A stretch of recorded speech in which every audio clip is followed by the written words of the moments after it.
Bagaimana cara tahu bahwa sebuah mimpi itu dari Tuhan atau dari keinginan diri sendiri atau pemikiran sendiri?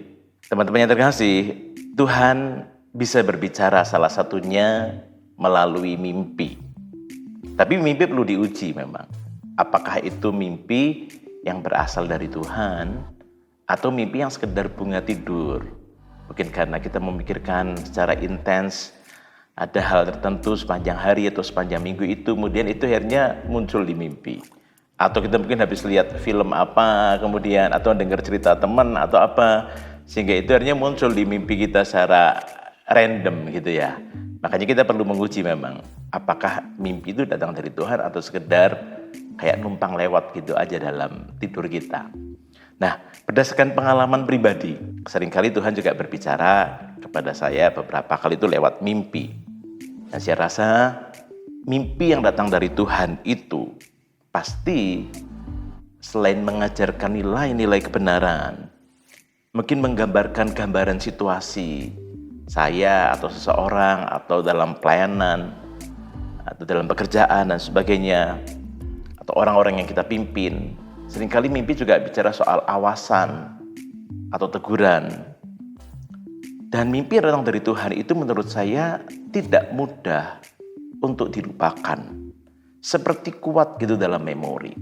Sehingga ketika bangun tidur itu teringat apa yang tadi saya dapatkan mimpi itu.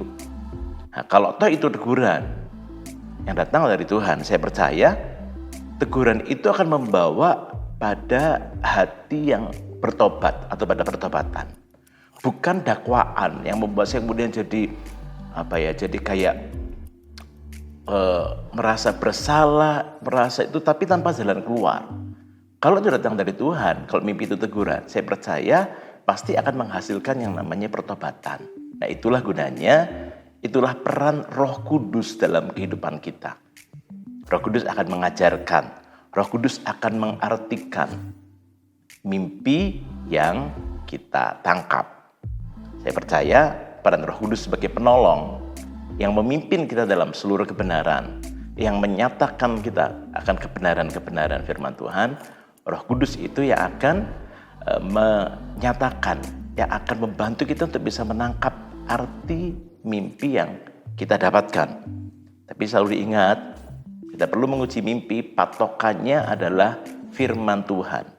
Firman Tuhan menjadi kebenaran yang tertinggi, menjadi fondasi. Bukan mimpi di atasnya, tapi kebenaran firman Tuhan itu yang tertinggi patokannya. Kita bisa mengujinya dengan firman Tuhan. Saya ingatkan, mendapatkan mimpi adalah suatu hal. Tapi kita perlu melanjutkan dengan doa dan minta tuntunan Roh Kudus untuk mewahyukan pengertian dan meresponinya dengan tepat. Seperti Yusuf, dia mendapat mimpi. Dia senang, dia cerita pada semua orang. Mendapat mimpi suatu hal. Tapi kemudian ada proses yang harus dia jalani. Ada respon-respon, keputusan-keputusan yang harus dia putuskan. Sampai akhirnya kegenapan mimpi itu jadi kenyataan dalam hidupnya.